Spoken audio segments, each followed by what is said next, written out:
Hi, I'm John Maxwell. When the top companies in the world are Hi, I'm John Maxwell. When the top companies in the world are looking for trainers, speakers, and coaches, there's one name that stands above the rest, and that's Maxwell Leadership.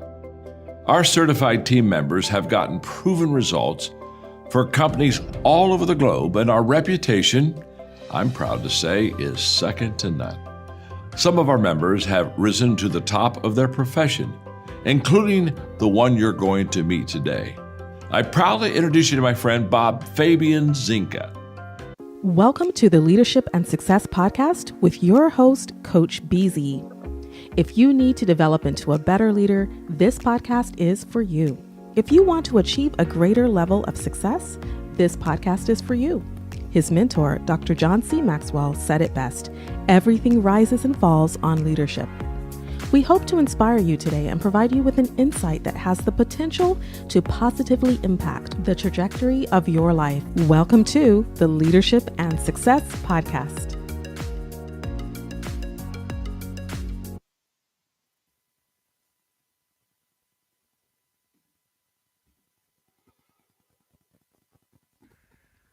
Hey, I'm Martin Houston with Empowerment Strategies and Solutions. We speak, we coach, and we train. Today, I just got a really quick lesson I want to share with you. If you're an aspiring leader, an emerging leader, new leader, or a leader that's just committed to growth, today I want to encourage you to act like the leader. Act like a leader. And the A is for acquiring knowledge. You know, John Wooden used to say that it's what you learn after you think you know it all that makes the difference. So if you want to be a leader that's continually growing, maturing, and maximizing your team's potential, then act like a leader. And that starts by a continual journey to acquire different, new, more knowledge and information that helps you be better at what you do. And of course, when it comes to leadership, it's nothing more than influence. So as you acquire more knowledge, the next step is commit to utilize that knowledge. It's great to acquire that knowledge, but you need to commit to applying that knowledge in your leadership journey. And as you do that, as you apply that knowledge, it's going to help you become more effective in your job, which increases your influence, which is part of your goal as a leader. But the last letter is T, and that is to teach that to others. So not only do you improve and increase your influence, you multiply it when you teach it to others, and you also increase their knowledge. So if you want to be a leader that's making a difference, that's impacting your organization, whether you're brand new, whether you're emerging, been there, trying to get your feet on solid ground, solid foundation, or you're an established leader that just wants to take your game to the next level, then acting like a leader will make all the difference in the world. And once again, that is acquiring knowledge.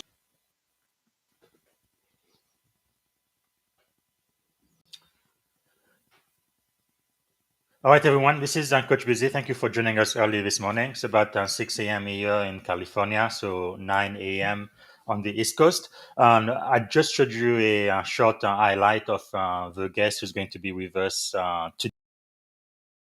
A moment of gratitude. So every day we want to be grateful for one thing. And part of the reason why we do this is because about 22 veterans commit suicides in America every single day, and you cannot be suicidal and be grateful at the same time. So let's take care of our mental health today. If you would, you know the drill. Close your eyes, put yourself in your happy place, take a deep breath, and think about one thing that you are grateful for today. Today I am grateful about life. I really never take it for granted. Every day I wake up and I have my right mind. It is really a blessing to be alive, because as long as I'm alive, there is hope for me. I may not be where I want to be, but I'm not where I used to be. And tomorrow, I believe, belongs to me. Okay, So let us know what you are grateful for and type it in the comment. Let us know where you are joining us from, what city, what state, and also if you're outside of the US, what country. And if you have a question for my guest, please type it in the comment and we're going to be answering it live. So let me introduce our guest today really quick. You guys are really, really going to enjoy this. You absolutely do not want to miss it. So I'm going to be introducing. I knew him as Pastor Martin Houston. Is a coach as well. So this is a conversation you absolutely do not want to miss. He really went from the football, the town where I used to live for a very, very long time, where I met my wife, Tuscaloosa, Alabama.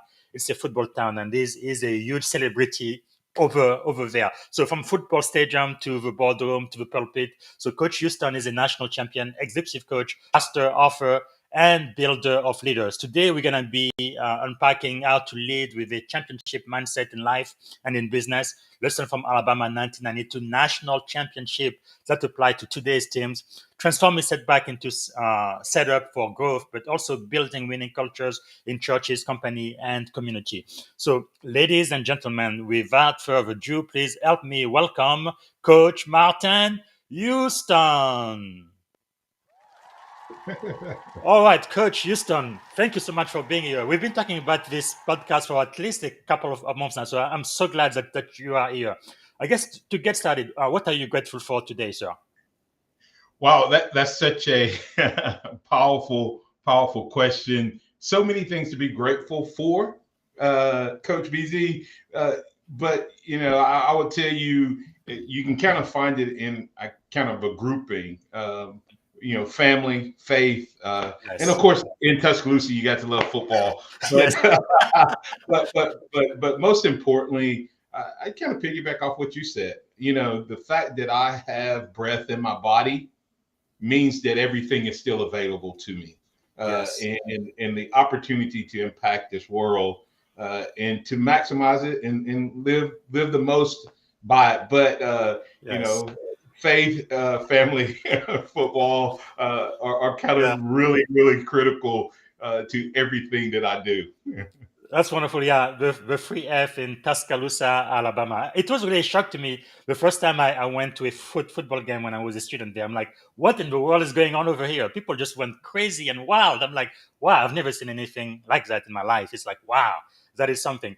So what is something about you, Coach Houston, that most people may not know? Well, the business that I'm in, I can remember a time, Coach BZ, when I first came to Alabama. You've been in the South, and there's several different dialects, even within the Southern dialect. And and I was made fun of for the way I talk. And I grew up with a slight speech impediment in certain words. I couldn't enunciate and things like that. And so most people don't, because of that, I was kind of reserved and shy, but it never came across that way. And it still doesn't to this day, because I'm kind of a big guy. I smile a lot and I'm boisterous. So everybody comes up and talks to me, but I'm naturally a shy person. It's an interesting dichotomy because of what I do. People are like, there's no way you're shy, but put me in a new room and I kind of have to work my way through it. And then I can, as they say, own the room once I'm connected there. Because I remember when I first saw you, I mean, you are one of those fiery preachers. I mean, it's very difficult to think that you are shy, but I guess this is just the way life works. I guess what happened is, when you do all of your speaking, you will probably use a lot more energy than other people do in order to meet the moment and kind of preach your message. But yeah, it's really powerful to see you in your element. There is nothing like it. So, Coach, I would tell you real quick to add to that. I know that faith is important to you as well. Yes, the Bible says that we can be made strong in our weakness. He can be made strong through our weaknesses. And that's a weakness that I had to literally go to him and say, I want to make a living with my mouth Mhm. by speaking, and you're going to have to help me. And that's what you see manifested Wow. when you see me on stage is him being strong through me. Wow, that And is so, powerful. yeah. Actually, not many people know this about me, but when I was a kid, I used to stutter a lot. And today, if you pay attention, I still stutter, not as bad as I used to when I see. I just did that. If you paid attention, I can speak a lot more fluently now. But when I was a kid, I couldn't speak a word at all. So I used to be very very shy. So maybe it's something when it's in your destiny. It's not you are going to be maybe not even making a living, but taking a lot of people through your speaking. Maybe that's what happens to you when you're a kid. But it's something you can definitely overcome. I remember the very first time I spoke to a crowd. It was about maybe 500-600 people, and I was so scared. I mean, I think I almost peed in my pants. But what I started doing is Yes, sir. I didn't look at their faces. I looked above their head, and I was just speaking to one person, the person I thought this message was for, and I was fine. And then when I did it again and again and again, then I kind of got used to it. But anyway, it's kind of cool. So going back to your story from center Alabama to national champion. So take us back to your early days. How did your upbringing uh, shape your work ethic and faith, and what did it mean to earn a scholarship to the University of Alabama? Oh,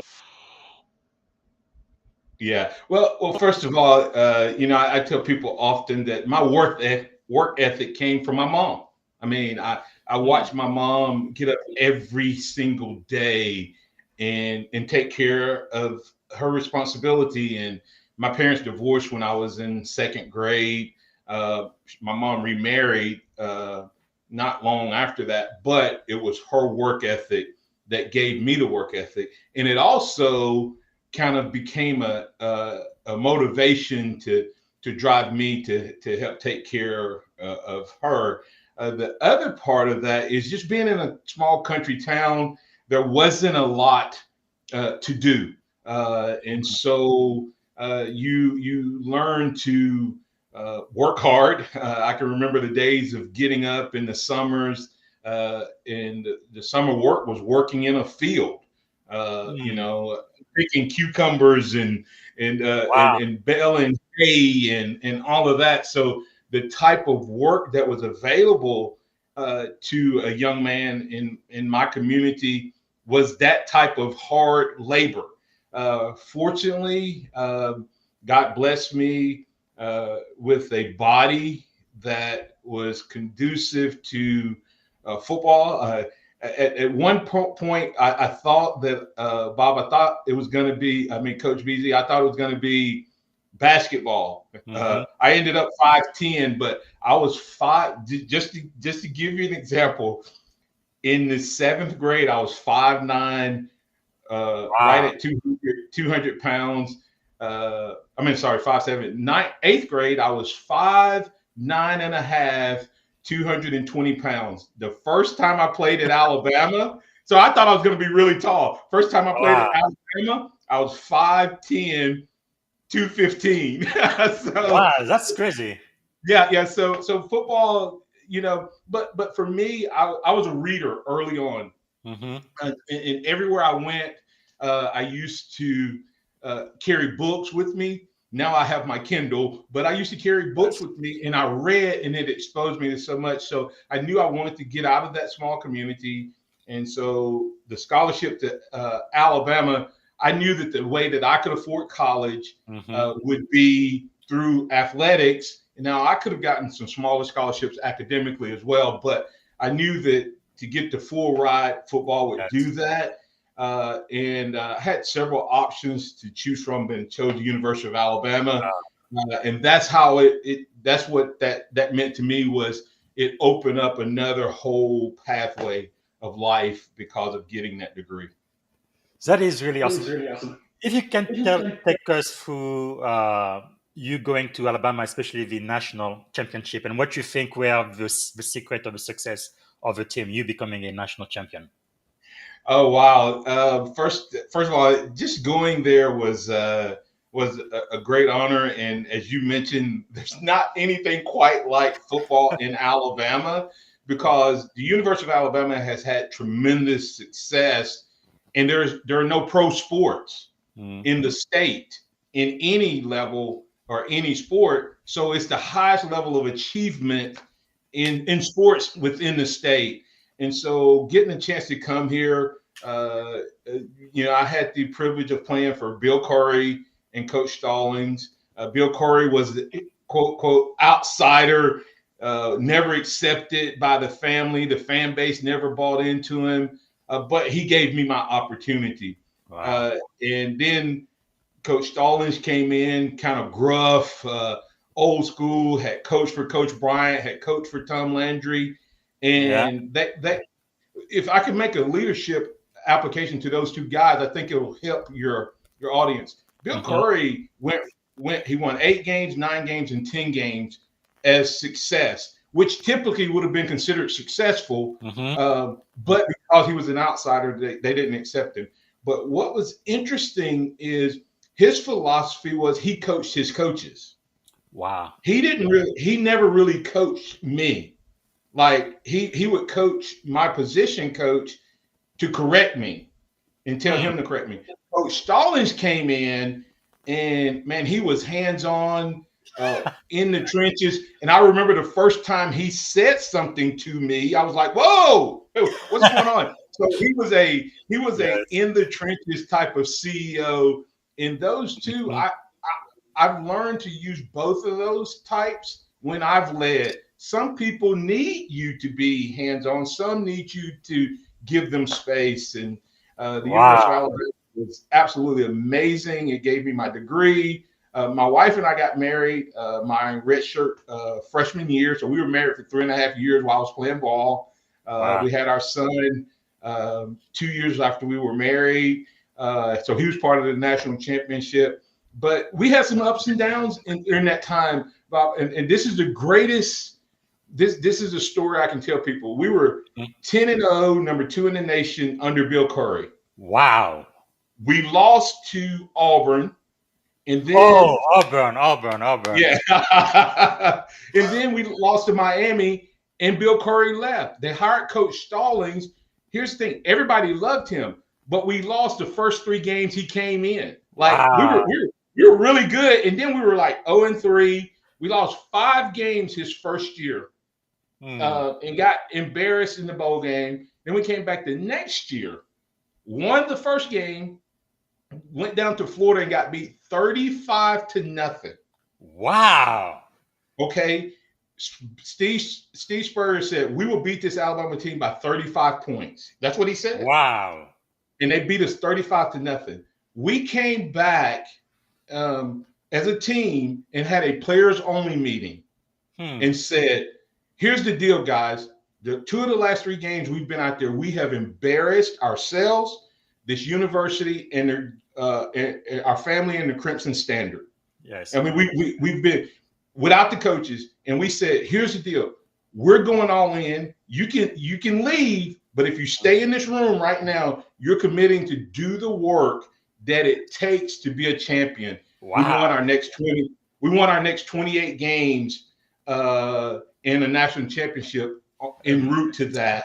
And let that sink in. We were 35-0, embarrassed, and then went on, and nothing changed except for our commitment and our attitude. Wow. Commitment to success. This is powerful.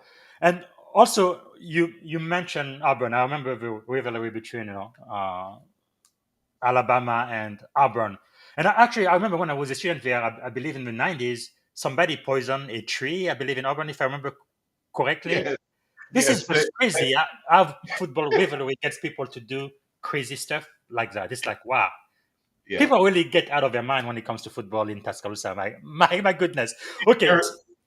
It's their faith. It's unfortunately, it's too many people's God. Yes. I remember God, family, and football. Yeah, that's exactly what Tuscaloosa stands for. But because I have seen grown men and women actually cry like little babies because Alabama was losing the game.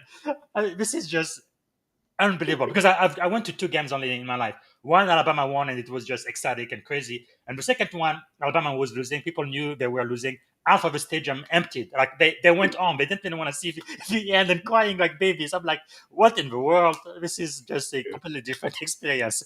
But anyway, so what about after the glory national football champion, you went from winning the championship to signing with the Steelers, right? To Yes. experiencing a career-ending knee injury. What mindset helped you pivot from outbreak to a new mission? Yeah, and I'll do this really quick. It's my most presented topic through the years, and I actually developed this when I was in school, not knowing I was developing it, but I teach it now. I believe I call it the winning game plan. And number one is you set goals, and everybody does that, but most people don't do number two. You work to make those goals a reality.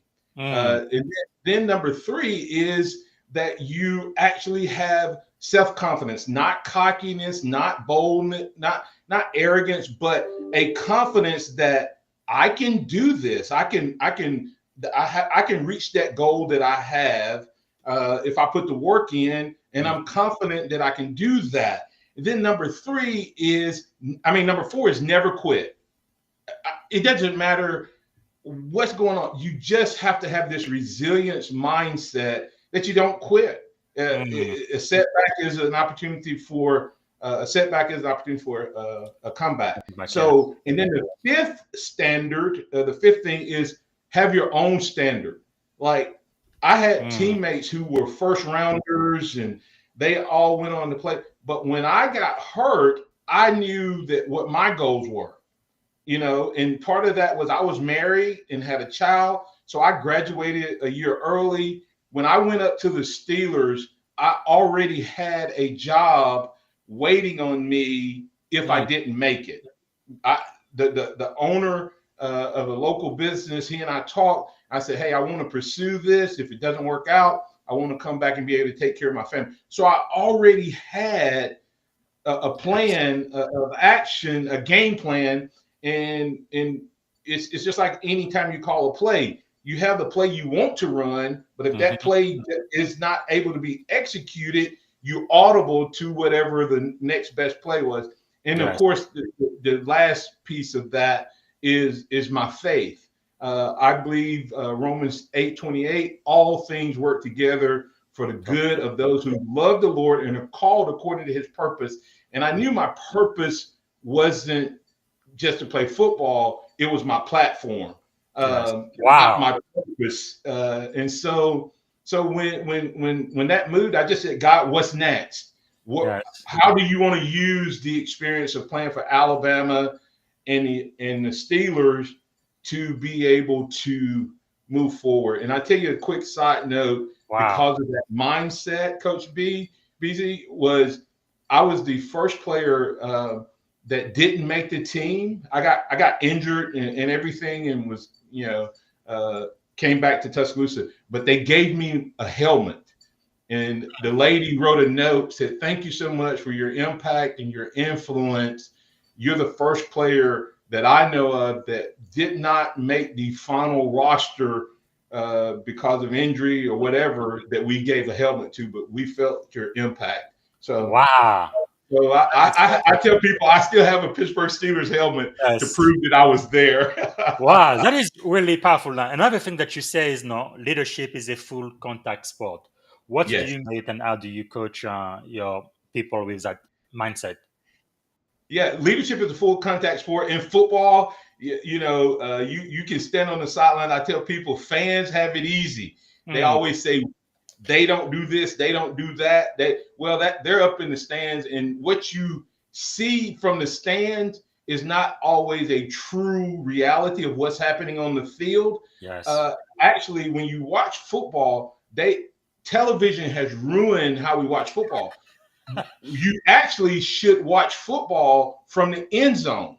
Okay, when you watch it from the sideline like we do television, everybody wants the 50-yard line.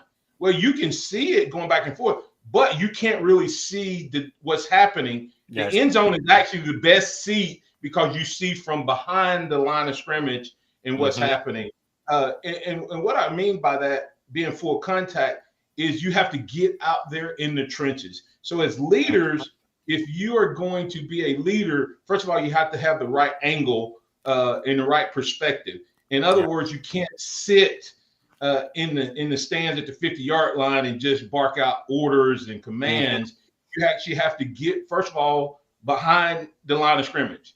And then you get in the trenches with your team so that you see what's going on, because what you think is happening based on when you change the angle may not actually be happening, and you're making leadership from the wrong angle. So I say it's in the faith world, I say, as pastors and Christians, we need to smell like fish. Yes. Because we have to get in and make disciples and be fishers of men. So we should smell like fish, or another way is smell like sheep. That is very powerful, because this is another thing I really love about leadership. Those principles are universal, whether you are in sport, in business, in the military, or even in ministry. So translating sports lesson to life, what leadership principle from Coach Jane Starling and your Alabama days have guided you in business and ministry? Well, I would tell you the biggest thing from him that I just shared this with my church on Sunday is the father that I am today is probably based on the leader that he was. He used to tell us all the time. He said, this was always one of the last messages we would hear before a weekend that we were off or a break or anything. He said, men, you need to understand that you represent God, your family, this university, and yourself. Say that again, please. You represent God, your family, this university, and yourself. Don't do anything to embarrass any of them. And so I would say his desire for us to be accountable to all of those whom we have influence over. So leadership is influence, right? Leadership is influence. And so to me, the biggest lesson I took from him was that I am to be accountable to each of those areas that I influence: family, my job, my responsibility, and myself. And, and I always think, when I think about that, you think about the Apostle Paul, Coach BZ, saying, King David, when he fell into sin with Bathsheba, it said that he stayed home in the spring times when kings go off to war. If he had been accountable to his men, he would have been on the front line and not on the roof looking at Bathsheba. Wow. That is really, really, really powerful. Now, talking about building culture, I didn't realize that you actually play a pivotal role at Alabama One Credit Union. Actually, I got my first car because of a loan that they gave me. I don't think I deserve that loan, but I was so good to pay them back in full every single month. But you actually helped transform Alabama One Credit Union from struggling to becoming a thriving organization. So what practical steps can leaders take to build championship-like cultures? Well, I think that anytime, first and foremost, what leaders tend to do when they come in to an organization, Alabama One Credit Union had been what they call conserved, taken over by the government. They had a lot of negativity, negative press, etc., that was happening out there at that time. And so the first thing leaders tend to do is come in and they just want to change everything before they learn what's going on. And what I always tell people, anytime you take over an organization, unless everybody is gone, there's some good people there. So don't minimize them and exclude them and offend them by just coming in dogging everything that has happened. Take some time to learn and survey. Just sometimes it's just about listening and observing, knowing that you have a clear vision. You have a clear vision of where you want to take it, but some of your parts may already be there. Then once you've done that, I think there's a 3-step, I call it the threefold cord of leadership. I think there's 3 things a leader has to do no matter where he takes the organization from there. And our CEO was a man of faith that was there that brought me in to help him build the team as a consultant, and then he hired me on after that. But there's 3 things you have to do. Number 1 is you have to get buy-in. Okay, you have to get the people's buy-in. Then after you get buy-in, you have to build trust. And after you build trust, there has to be connection, to you and to each other. Now, here's the thing. I put those 1, 2, 3, coach, but the reality of it is whichever one you have, you can, they don't have to be in that order. Yes. If you have connection, you can build trust. And if you have trust, you can get buy-in. If you have buy-in, you can get connection. It doesn't matter which one. So if you have one of those, know that you need to get the other ones. But that's kind of the threefold cord. And the scriptures say a threefold cord is not easily broken. So an organization that has that type of buy-in, trust, and connection with the leadership and the front line and everybody in between, they have the foundation to implement growth and whatever. A lot of times we try to start with the growth and don't lay the foundation. That is really powerful. I think we all need encouragement from time to time. So you've written this best-selling book, The Encouragement Factor. Give me 1 more inch. What does that mean to you, and what is really the significance of that 1 more inch? The book itself, I actually wrote a book that it's a 5-step journey. It's called the Impact Framework, and it's 5 steps. Number 1 is engage. I think this has to happen no matter what organization you're in. You engage people, you encourage them, you educate them, you equip them, and then you empower them. So I wrote the book with all 5 of those, and I'm like, well, that's just way too much information. Which one of these 1 principles do I think the world needs the most right now? And so I pulled out the encouragement factor. I think it's an underutilized leadership tool, because here's the reality of it.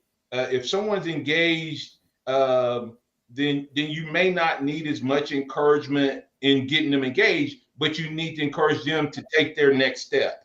If someone is struggling to be engaged, encouragement can engage them. And so when you think about encouragement, most people think praise. It's not praise. Praise is after someone has accomplished something. Encouragement can help someone who has been successful, but also can be used at the exact same time with someone who's struggling. Someone has failed. Hey, listen, I believe in you. I know that we didn't do what we needed to do on this one, but how can we get better? So encouragement can be used along all levels, whether you're engaging, equipping, educating, and empowering. Wow, now, the 1 more inch, you can relate to this, Coach. How often do you have people struggle with wanting to receive coaching, or thinking, oh man, I've heard that, I know that, I don't really need a coach, I don't really need any additional leadership. We get that all the time, right? They don't think that what we do is valuable. So I have a little exercise. If you want, I can take your audience through it. Okay, please. If you're out there in the audience, raise your hands as high as you can, and give them a second, high as you can. Both of them, get both of them up. All right, everybody ready? Now, stretch 1 more inch. Right? Okay. All right. Now watch this. Now, stand up. All right. Wow. Okay. Now, get on your tiptoes. See, most of the time, when I said raise your hands as high as you can, everybody stayed seated in that, but that's not as high as you can raise your hands. Raising your hand, and guess what? If I was in person, I could tell them and say, okay, somebody, and what happens every time I do this, then somebody will stand in a chair. Then someone will jump on the table. I say, stop. The reality of it is, as the coach, if I know that they have the potential to reach the next level, I would already have a ladder in the room that allows them to climb the ladder and stand and put their hands up. In other words, think about, you always hear the story about the mom who had supernatural strength, right? Well, she didn't go out and lift weights all of a sudden. Something external happened that motivated and pulled something that was in her out. So the external can help you release what's inside of you. And that's what the one more inch does. And it's the encouragement factor. Leaders who understand that factor and can get that out of their team, guess what they do, coach? Their teams, if it's even, the coach who understands that one more inch, they beat the team. That's also how you see upsets that happen in sports. How this team is clearly better. Well, how did this team beat them? Because that coach encouraged them to give a little bit more than what was resident available. So that's the heart behind it. That is really, really powerful. I remember when I joined the Navy, I used to be a couch potato, and I started doing running and push-up and so forth. And sometimes when you feel like you've given everything you've got, my drill sergeant will say, one more push-up, just one more. And then before you know it, you do 3, 5, 10 more, and you're really surprised about you your break own a ceiling. Really and guess what? All of us, I think naturally, the way God created us is we actually leave something in reserve. As a protective, I think it's a protective measure.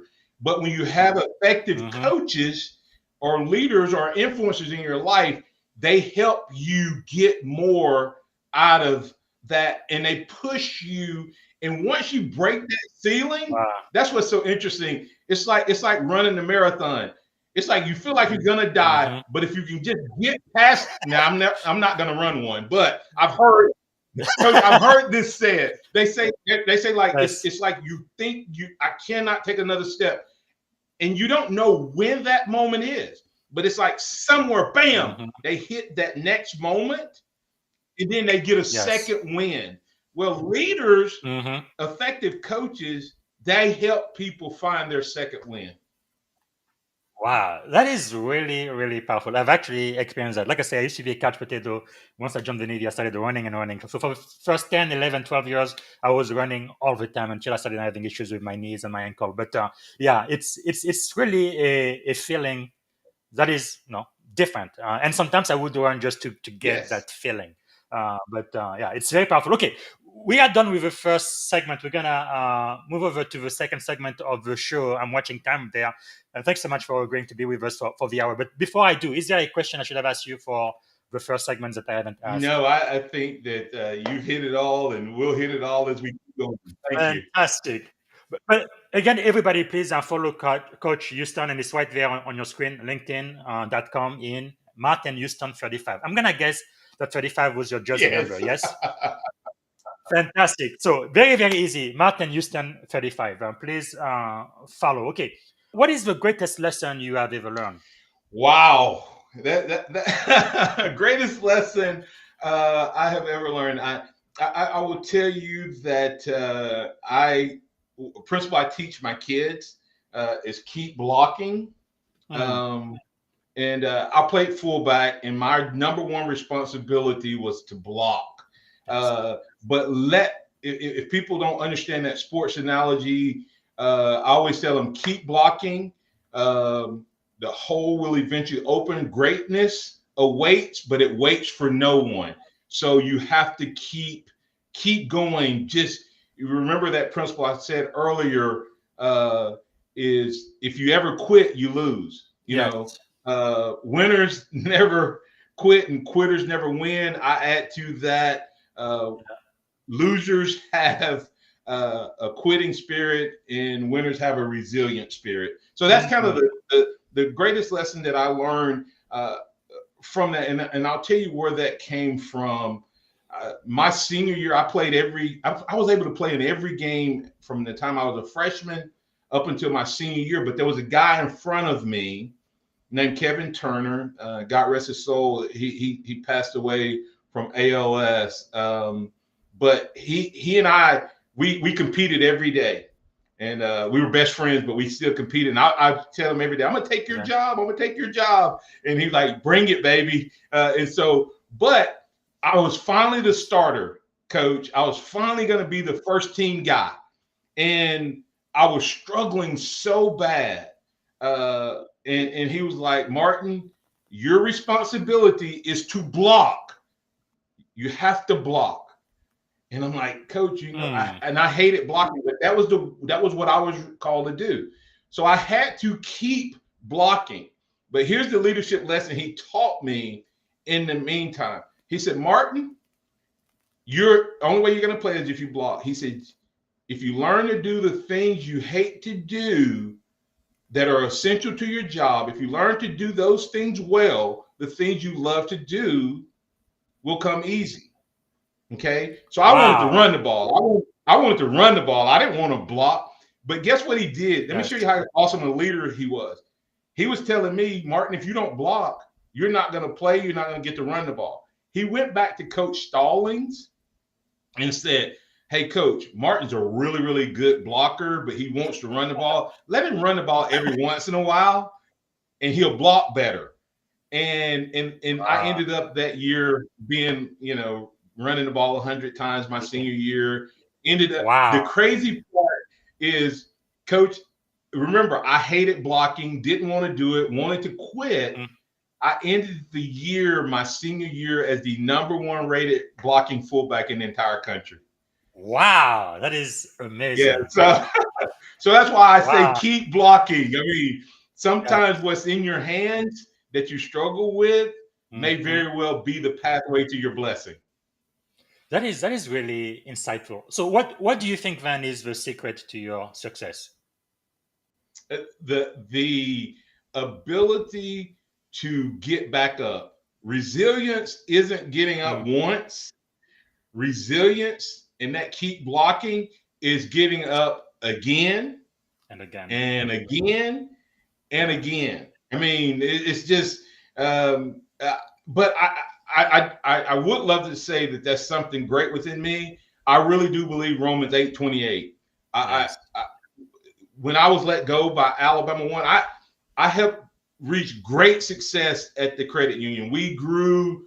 We went from 500 million to 1.2 billion in assets. We went from losing $1 million to was on track to make 7 million when I was let go, and we went from 11 locations to 27. And I was the chief growth officer. Sounds like pretty good growth, but they got rid of the CEO. The interim guy got rid of me on the way home. Like literally, no warning, nothing. I didn't even, when I was let go, I didn't know they had let the CEO go. That's how quick they let me go.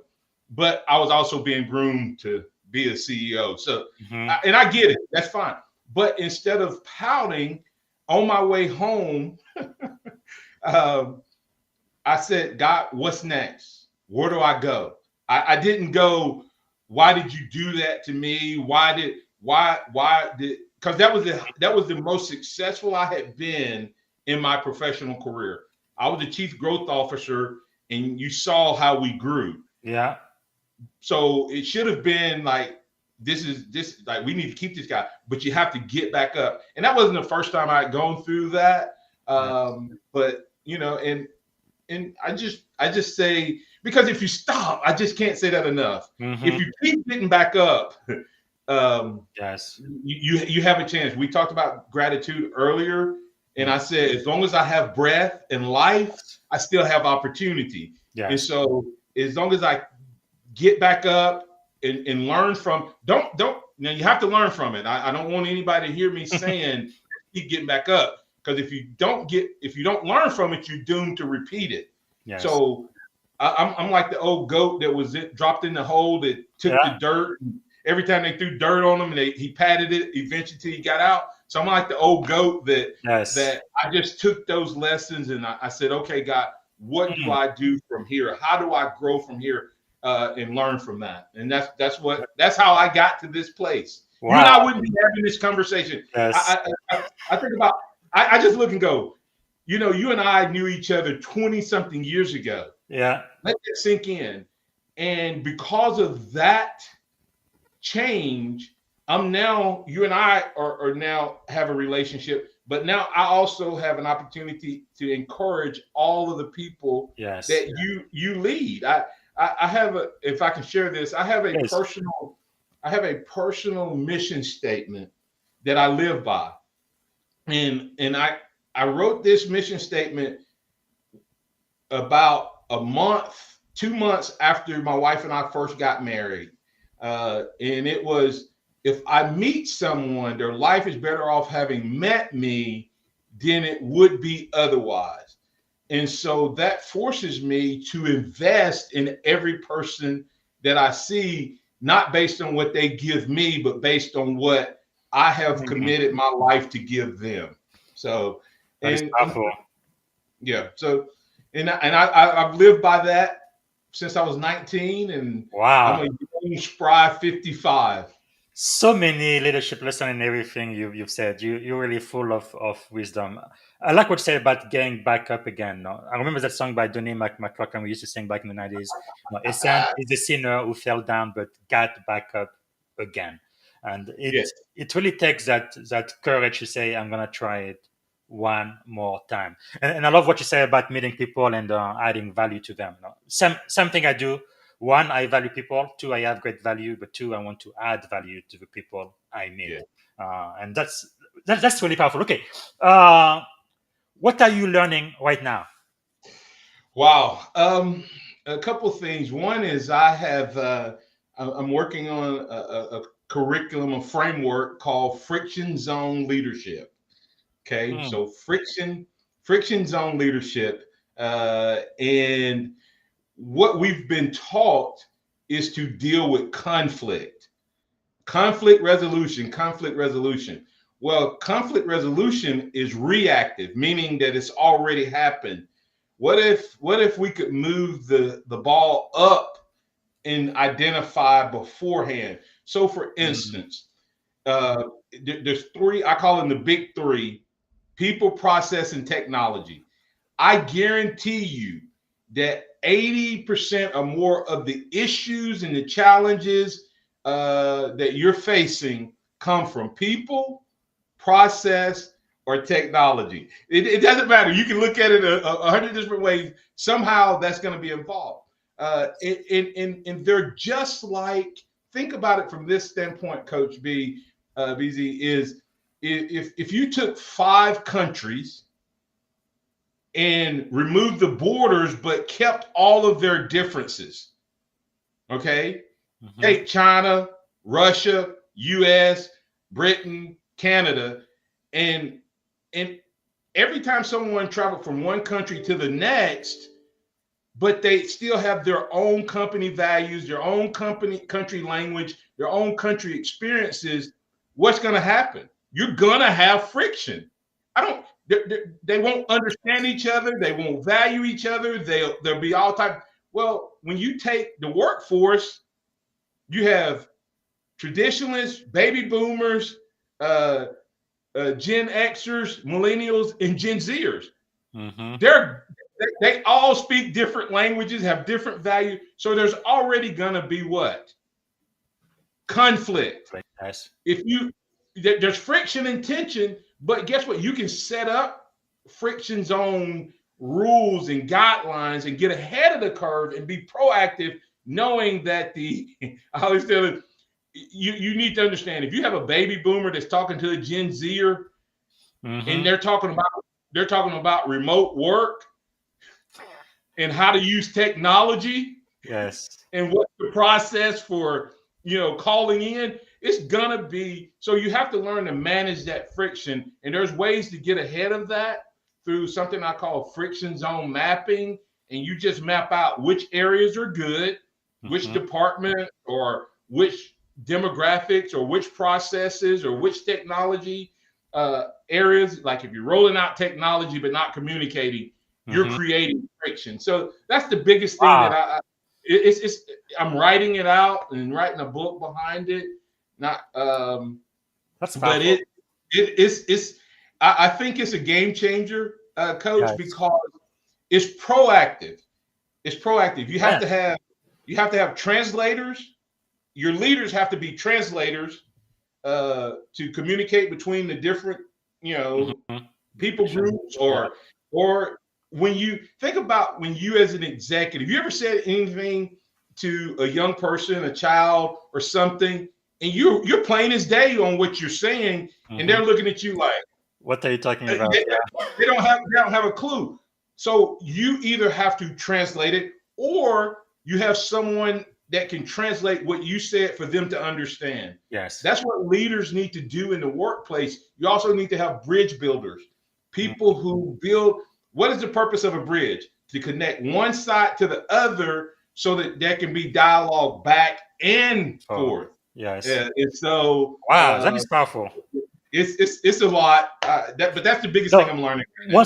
once you publish that book, we definitely want you back here on the podcast. But people processing technology is something we've used in tech as well, and in cybersecurity in particular. So I guess it's kind of universal as well. Because when I go into a new company and I'm supposed to design the security um, program, I think about all of the governance, the processes, the standard, the policies, and all of that, and then I kind of come up with a technology that's going to enforce those. But most importantly, is the people. You have to train them, because you can have the best technology in the world, but if your people are not trained, it's going to be easy for any adversary to get through your people through social engineering or something and get into your data. So it's very Yeah, much applicable. yeah. And when you think about what you just said, you can wait and see what conflict is going to happen, because it's going to be some conflict. If you go Yeah. into a company and you roll out a new cybersecurity, you have people involved, you have Hmm. processes involved, and you have technology involved. Yeah. Those three are going to collide. Some group is not going to understand or not buy in. Yeah. Somebody is there's going to be a process that may need to be tweaked, or Mm. the technology they won't use the technology. But you know that. So before you implement it, you go, okay, you go ahead and try to think through what are Mm. going to be our resistance from the people. What's Yes. going to be the processes? You test them out and Hmm. go and beforehand. Yes. You Yes. try to, instead of just rolling it out and waiting on the conflict, you go ahead and figure out and identify the friction zones, which is Oh, where those things are going to collide. wow. It's gonna happen. You just use that That to is map it okay. out. Yes, that is really, really powerful. And it's also beautiful to see how that could actually apply, in life, business, or whatever. So how has failure shaped your life? You've already mentioned a few points in your life where you were really down, but you came out of it. But just generally speaking, what is one lesson that you've learned from one of the times that you failed, and how did you come back? Yeah, failure is not final. The failure only becomes final when you quit. How it shaped my life is it's made me more compassionate, I think, Mhm. um, to people. I would say, having played football, coach, sometimes in football you work your butt off to get what you want, and Mhm. most of the time you get rewarded when you put in the work. Okay. And the coach is going to play you because his job's on the line by your performance. In the business world, I would say that, and I would say that when I first came into college, that if something wasn't going right, or say someone, I saw something happen to someone, or someone would come in on an interview and I was interviewing them, I used to always think, well, they got let go Mhm. because they weren't doing right. They weren't adding up. So my mindset would be that maybe they're not as good as someone who hasn't been fired. Mhm. But after going through it, Yeah.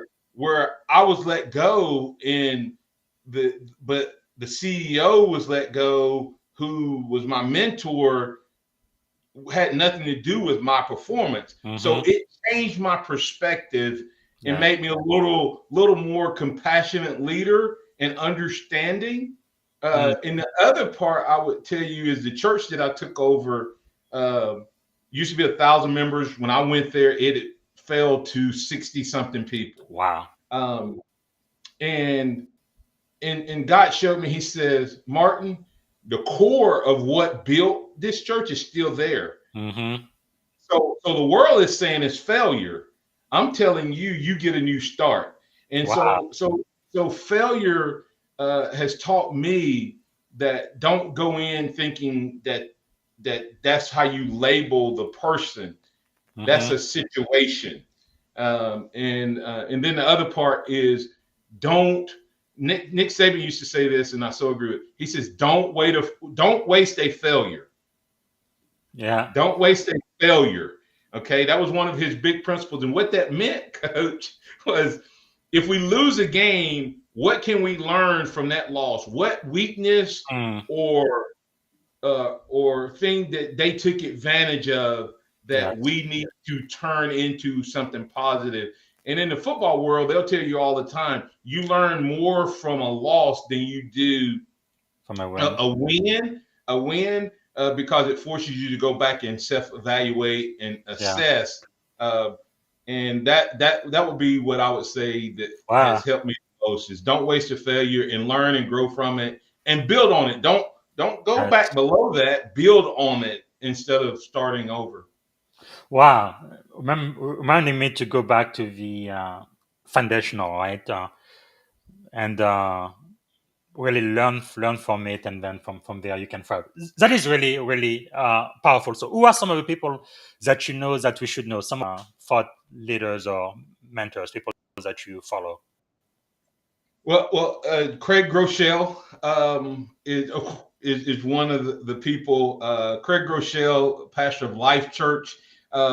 He's also, most people don't know this, his church founded the YouVersion Bible app. Mm-hmm. That's I think it's reaching billions of people. But what one of his great leadership principles, all his stuff comes from the Bible, much like Maxwell, and he's been able to balance that really, really well. Here's the other part I would say about that, though, is they give that Bible app away. Okay.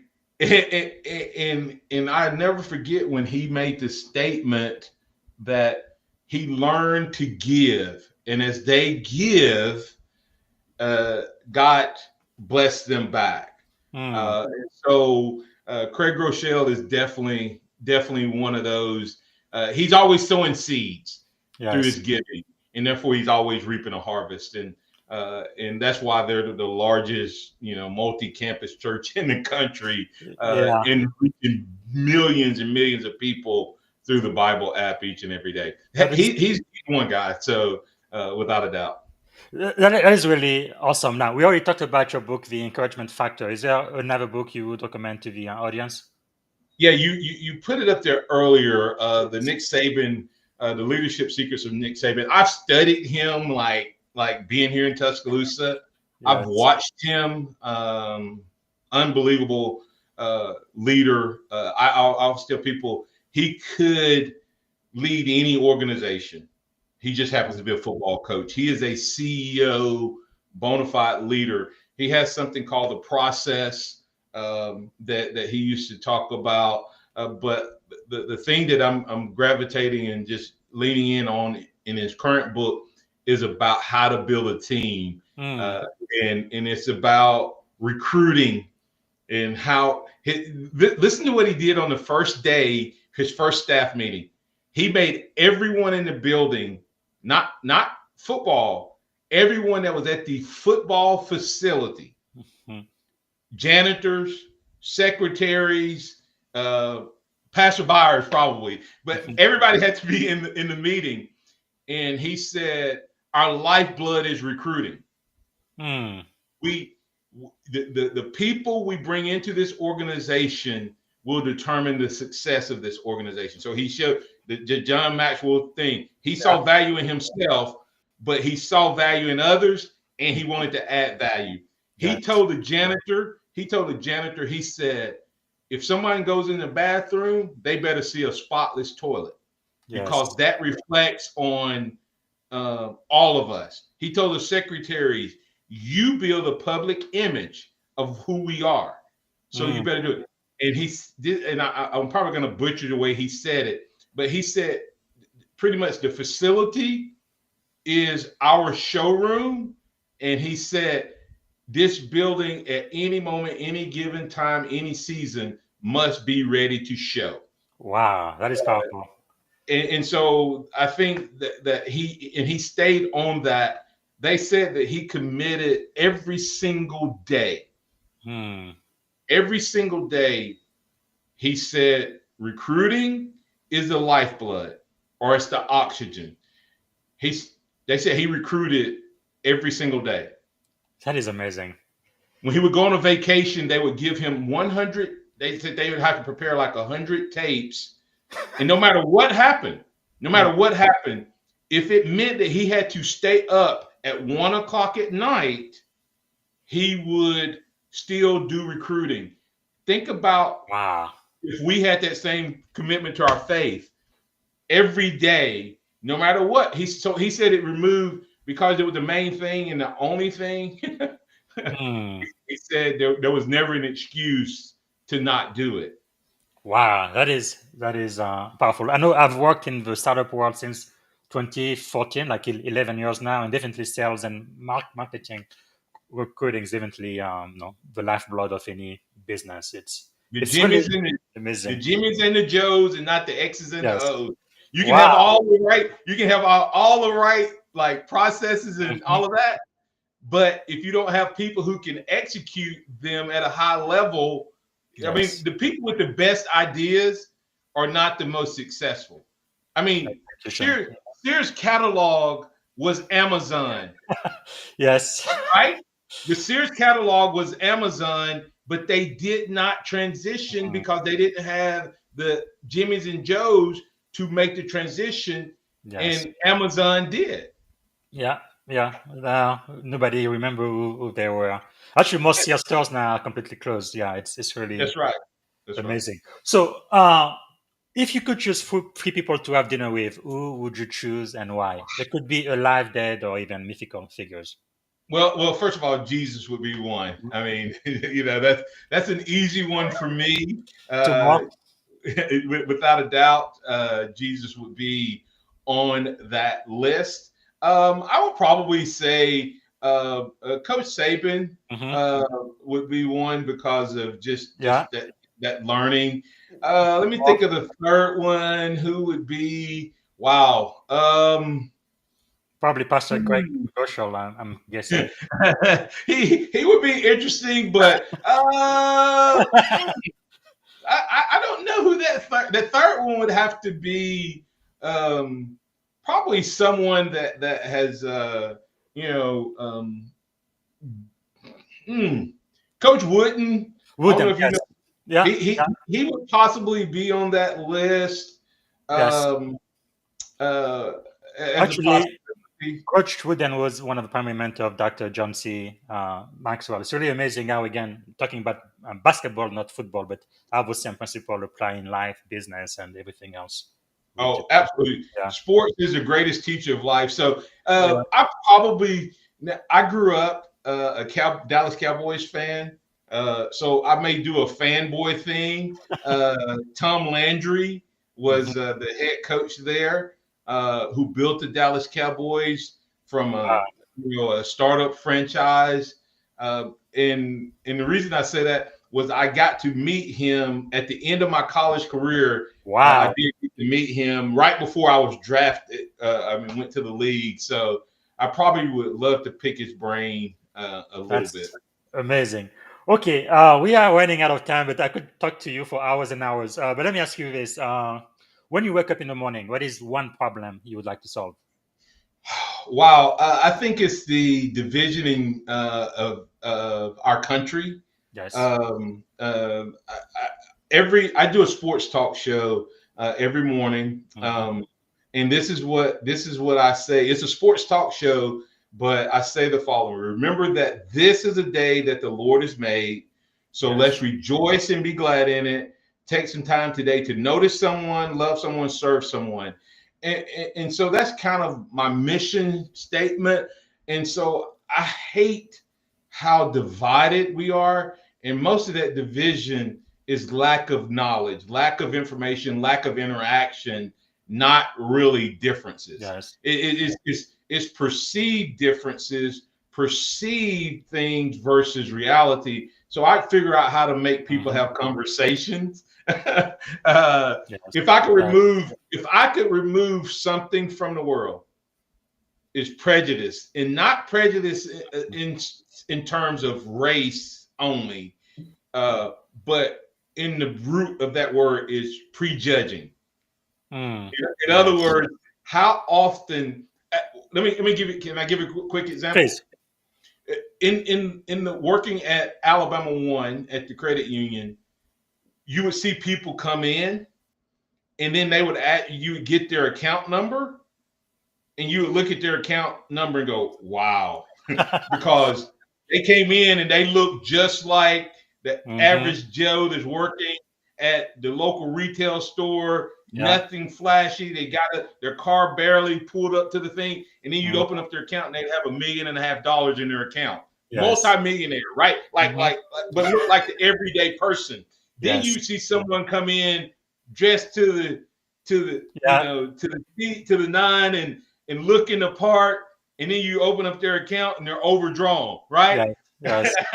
And I wonder how much of life do we miss because we prejudge people based on their outside package, and we don't. So that's why I say take some time to love someone, serve someone, notice someone. And if you do those things, then you get the opportunity to get all of the life lessons. I tell people all the time, some of the greatest things you'll learn is watching those who you think have nothing to offer you. So I would get rid of I would solve the problem of prejudging and make us notice everybody, man.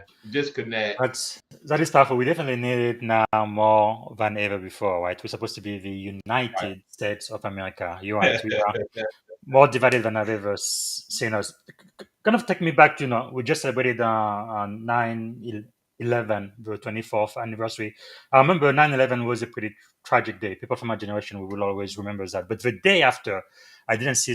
That's when I saw so much unity, people coming together, helping their neighbors. And that's part of the reason why I joined the Navy. Actually, I tried to join them. They wouldn't allow me because I wasn't a U.S. citizen yet. So I had to wait. But that feeling, what I saw, definitely had a huge impact on me. So I know what America can be. We are not there anymore, but you are right. That's something we definitely need to make better. Okay, so what is if you had one and only one day to live, what would you have like your final contribution to be? I would say that my final contribution would be a legacy that lives on long after I'm done. In other words, that my life mattered beyond my years. I would like to think that starting with my family, my church family, my extended family, my community family, that I have influenced them in such a way that somewhere down the road, 10, 15 years after I'm gone, that what I lived for, stood for, and believed is still having impact. So, and to me, that's what it's about. I look at the life of Jesus and how, it's still impacting. Am I saying that I need to have that type of impact? No, but this is what I tell my church, and I tell people, I may not have the gift or a platform to change the entire world, but I can change my world, impact my world, and whatever size my world is, I want to maximize my impact in my world. That is So, powerful. Powerful. and I think that comes down to, you say what would that change? I think it would be the fact that impacting my world, the way I would define impacting my world is that I love Jesus, love God, and love people, Yeah. and then that love multiplies. Wow, that is very, very powerful. What a legacy that is going to be. All right, so we're coming at the end. Sorry, we went a little bit over, but you have so much wisdom in you. How can we add value back to you? Thanks so much for being so generous with your time today. Well, thank you so much. First and foremost, thank you for this opportunity. And this is already one way that you've done that. Thank you for being willing to share me with your audience and let me share. I don't take that lightly, no different than I would someone coming to speak to my church. I guard that. And so I honor you and thank you for allowing me the opportunity to speak to that adds values to me. That's number one. Number two is pray for me. Literally pray that this business, even though I have a secular leadership business, I'll have some ministry components of it, but I still want to do Proverbs 16:3 is commit all of my work to the Lord, so my plans will be successful. So I would ask that they pray that whatever I'm doing, wherever I'm speaking, wherever I'm going, that. And then, I mean, if I shared something that you see as valuable, and you're in a position to hire me, book me, share me, tell somebody, share the message, and that's how we do it. I would say to add value by telling people, hey, I heard this guy talk, good old country boy from Center, Alabama, that has some things that would help your company or your organization. So I would say the other way is to just share that information. Follow me on LinkedIn, and I post all the time, a lot of free content. Subscribe to my newsletter, the Empowerment Manifesto. So that would be it. Like, follow, share, and share. Fantastic. And I believe your main website is martinhouston.org, right? Yes, my name, martinhouston.org. Okay. .org. Fantastic. Making sure I follow you. Okay, so we are at the end, but let me ask you one last question. You go. Probably the most important question is, if you could go back and give it to your 17-year-old self, standing at the edge of this incredible career you've had in ministry, football, and everything else you've done, what would you say to 17-year-old Martin Houston? Be courageous, strong and courageous. Take that step out. Take that step. Just don't be afraid. Let me share that. In 1993, this is going to blow your mind. Have you ever heard of Shipt? SHIPT. It's a concierge service, grocery shopping, etc., or the DoorDash model and all of that. In 1993, what's up, Danny Lowe? In 1993, God gave me a vision. I came home and I was exhausted. It was early 94, I'm sorry. I was exhausted and I flopped over the couch, Coach BZ, and I said, man, I'm exhausted. And God said, so is everyone else. Why don't you start a business where you do the grocery shopping, pick up their dry cleaning, and help them with like lawn care and all of these types of things. Concierge service. In 93, I had the vision for what DoorDash and all of these things are. And I wrote out an entire business plan and I chickened out. Wow. I got scared. I said, no one's doing it. So could this, and I was only 23 years old, about to be 24. And so that's what I would say is, because what have I learned? If you fail, you build on it. Yes. You know, it's not failure unless you quit. You either, what is it? I think Maxwell has a book that says sometimes you win and sometimes you learn. You know, yeah. And so that would be, and I always ask this question, and this is a question I did not answer for myself for a long time. What would you do if you knew you wouldn't fail? Yes. Well, try it. And if you fail, learn from it. So be courageous. That's what I would That tell is my 17 that year is olds. powerful. And I guess you already said hi to Danny Lowe Yeah. from Cherokee County. Thank you so much for being here with us, Danny. If you have a question for Coach Houston, you can still type it, but we are ending the show.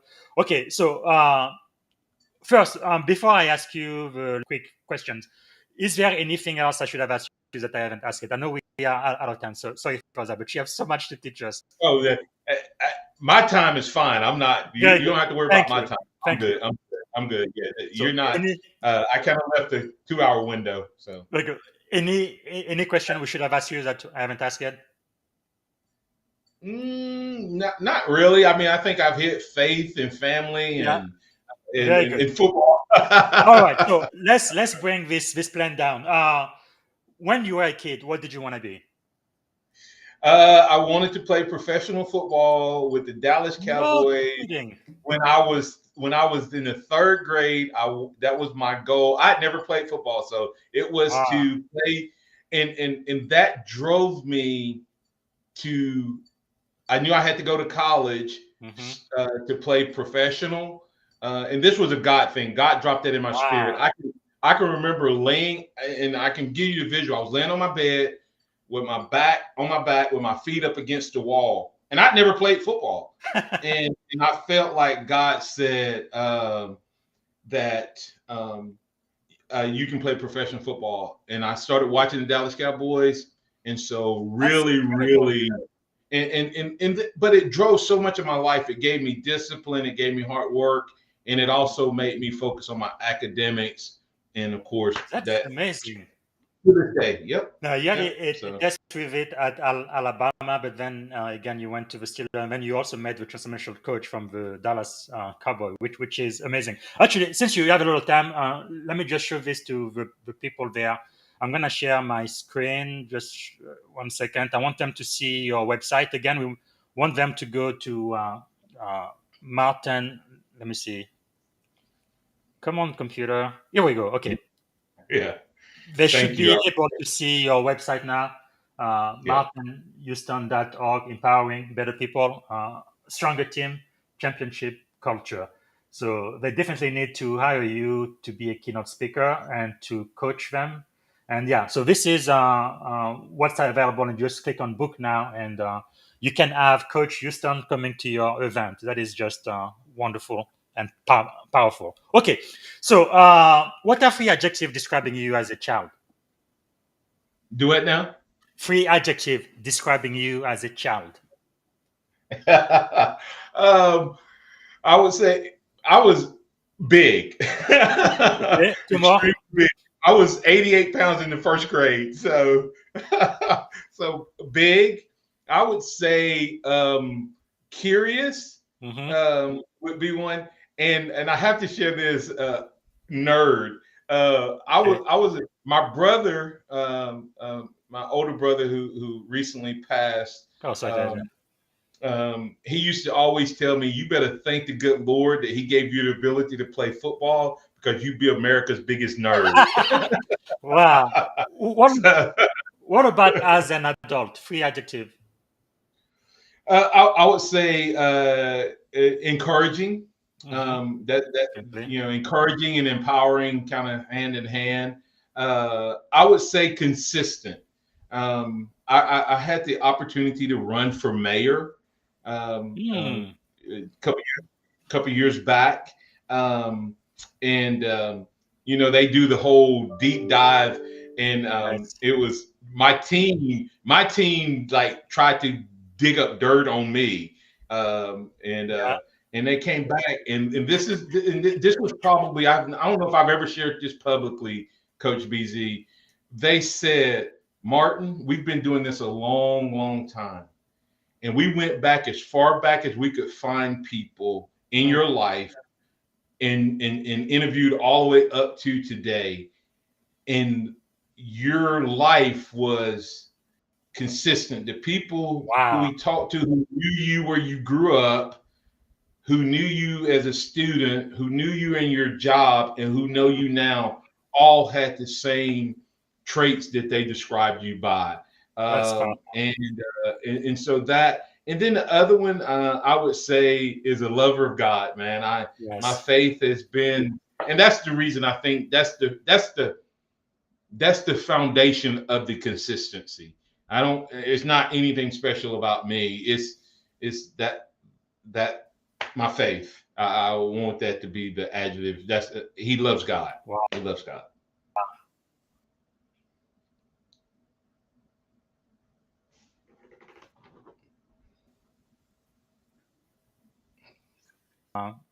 Alabama. What? Sorry. What do we used to call it? That. Yeah, they had a lot of bars. Oh, come on, my mind is going blank.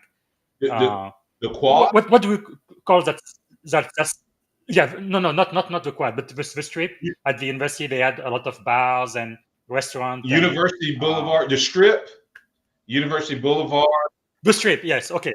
I guess the strip. Yeah, I remember you were the only church Yeah, there. So from back then when I was student 20 years ago, yeah, consistency definitely testify yeah, to that. Some pretty crazy time.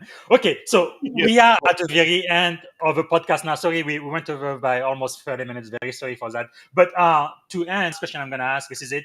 What is one word that comes to mind to represent the experience we've had on this podcast together? I think empowering. I think is use our Maxwell terminology. I think it would be valuable to those who listen. Okay, I And can so tell that that would you be, are a preacher. I said one word, you gave me. To me, it yeah. would be just encouraging. It's really great Yeah.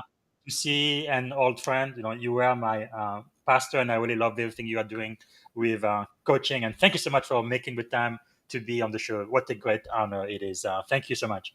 Taking me back to T Thank you. Town. And I'm glad we were able to connect. And anytime, man, this has been a blast. I love it. I pray Fantastic. blessings over you and tell your lovely wife that Cassandra and I both say hello. Yes. We pray multiplied blessings over you, Thank you. your business, as well as hers. Thank you. Yes. Thank you so much. Coach Martin Houston, everyone. Thank you. Thank you.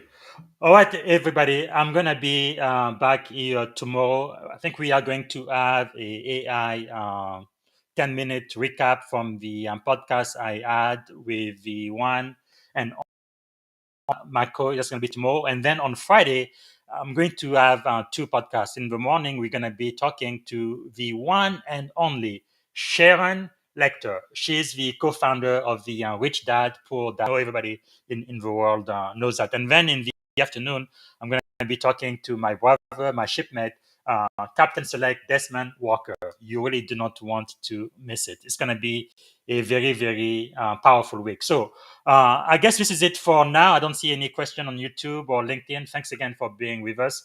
Sorry, the podcast went a little bit longer, but with Coach Houston, I could be talking to him all day and all night. He has so much wisdom. So thanks again for being here.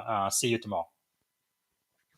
Thank you for listening to the Leadership and Success Podcast with your host, Coach BZ. If you like what you heard, please subscribe to our channels and come back for more wisdom nuggets on how you may develop into a better leader and achieve greater levels of success. Leadership is the most critical skill. The world will always need leaders to lead others, deploy the next disruptive technology, or execute a business strategy. You may as well decide on counting yourself among the 21st century leaders. See you right here next time on the Leadership and Success Podcast with Coach